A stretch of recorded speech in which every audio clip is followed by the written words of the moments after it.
Kätekõverdused. Kätekõverdusi me teeme üksuse olümpial NATO testi formaadis. See tähendab, et sa teed 2 minuti jooksul nii palju kätekõverdusi, kui sa jaksad. Kätekõverduste sügavus on määratud sinu enda rusika suurusega.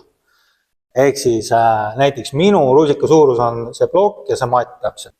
Kätekõverdusi tees sa võid puhata ja puhkust näeb välja niimoodi, et näiteks see asend või see asend, aga mida sa ei või teha, on liigutada oma jäsemeid teistesse kohtadesse. Ehk see asend, mis sa algselt võttis, peab säiluma kuni harjutuse lõpuni.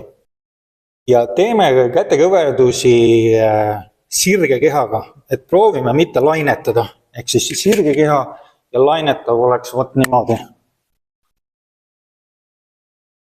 Mehed teevad kätekõverdusi varvastelt ja naised saavad kombineerida. Nad võivad teha niimoodi, et alustavad varvastelt ja lõpetavad põlvedelt.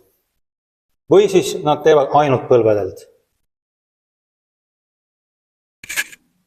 Varvastelt, enam ei jaksa, lähed põlvedel üle. Üks kätekõverdus annab üksuse olümpial 0,33 punkti, põlvedelt tehtud kätekõverdus täpselt poole vähem.